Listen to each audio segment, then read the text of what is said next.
urte hasieran Gasteizko gobernuak eskuratu zuen eskumena eta udaberrirako abian jarriko zutela hitzeman zuten. Oraingoz ordea, ez dago datarik eta proposamen honetaz gehiago jakiteko gurekin dugu Eba López Arroyabe, egunon. Bai, egunon. Nolako izango litzateke Altsasu eta Miranda Ebro arteko aldirietako trena? Bueno, izango zen kontu bat, orain dela asko, urte asko aldarrikatu duguna, ez? Orduan, bueno, pues kontu beharrezko bat, gainera aldiriko tren zerbitzu bat beharrezkoa dela, batez ere, lurraldea koexioa, ez? Lurraldean koexioa bilatzeko, eta hori izango zen, gauza beharrezkoa, eta batez ere zerbitzu on bat emateko ez bakarrik herriei, baizik eta, industriaguneetaran ere, zerbitzu horiek emateko, ez? Erabiltzeko. Bai. Prentsaurrekoan aldarrikatu zuen, Eusko Jaurlaritzak baimena duela, zer esan nahi du honek?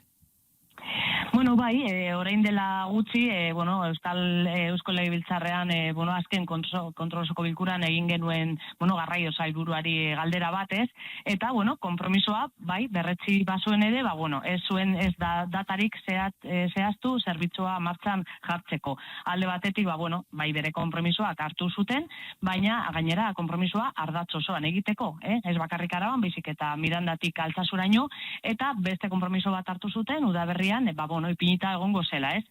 Momentuz hori ez da gertatu, eta esaten dute baietz, baina ez dute egin, eta ere langileek, ez dela posible orain martxan ipintzea, orduan hori da daukagun mai gainean, konpromisoak bai hartuta, baina oraindik ez direnak bete, ez?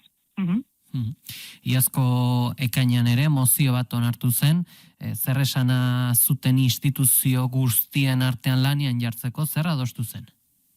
Bai, orain dela urte bat, hemen Arabako Batzar Nagusietan, mozio bat onartu zen, eta bertan, lau eskaera zehatzak, onartu ziren, ez?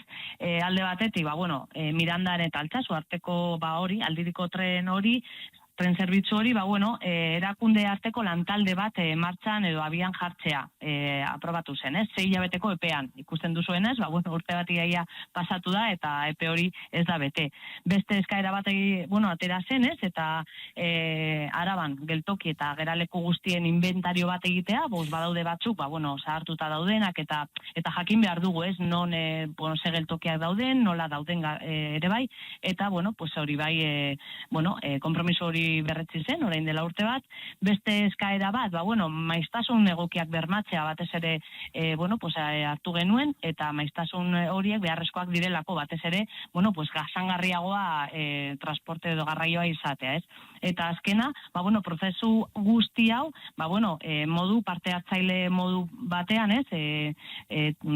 Tokiko erakundeekin batera egiteko, eta hori onartu zen orain dela urte bat. Iaia, udaberrian prest egongo zela zerbitzua, eta momentuz ez dago prest, eta puntu guzti hauek, ez dira bete, ez? Hori da daukaguna orain arte, bai? Pentsatzen dute joko zenutela esaterako foru gobernura, honi buruz galdetuz, beraiek zer erantzuten dute?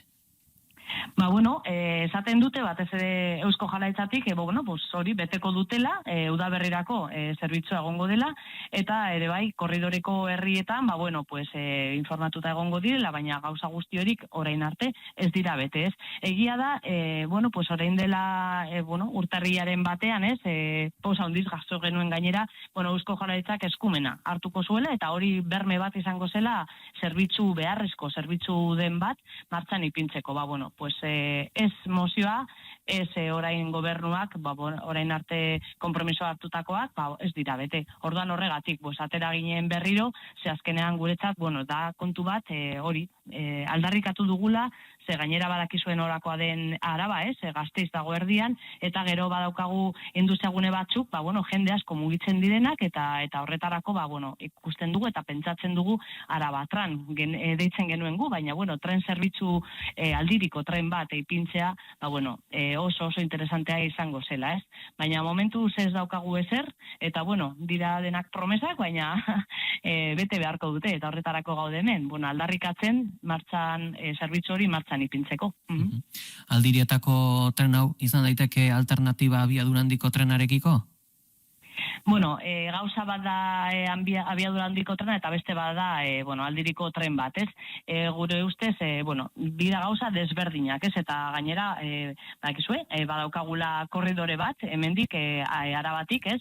Miranda Altsasuren artean, eta pentsatzen dugu ez dela alternatiboa, baina gu pentsatzen dugula benetako konexioa, benetako koexioa eta benetako zerbitzua, aldiriko tren bat izango zen guretzat onena, ez? Horregatik gainera betidanik defendatu dugu hori eta horretan gaude. Gainera badaukagu korridorea eginda, bakarrik modernizatu beharko zen eta nik uste dute gauzak errezagoak egin ditzaketela, ez? Bai. Gaur egun, abiadura handiko trenaren lotunearen eztabaidak badu lotura aldirietako trenaren eztabaidarekin edo atzerapenarekin? Ez, beste kontu bada. Gure ustez, ez dauka gauza bat bestearekin lotura, ez? Pentsatzen dugu gainera hori, egungo korridorea modernizatzen baldin bada nahikoa dela, eta horrek esan nahi du, Gasteizen badagoela eginda, ez? Eta gainera gu gara bakarrak, EH Bildu da bakarra, orain arte ez dugu kontraesanik, ez? Pentsatzen dugula, azterlan bat badago mai gainean, eta gainera, esaten du azterlan horrek, ez? 8 minutu gutxiago erabiliko zen HT batekin, ez?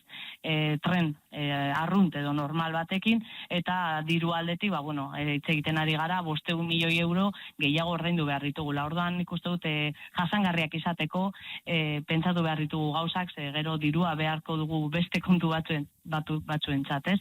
Orduan, HT da kontu bat, eta beste kontu bat da aldiriko trena, tren sozial hau. Guzti hauekin garitzen gara, Eba López Arroyabe, EH Bilduko eleduna, Arabako batzar nagusietan. Eskerrik asko, gurean izateagatik. Bai, eskerrik asko zuei.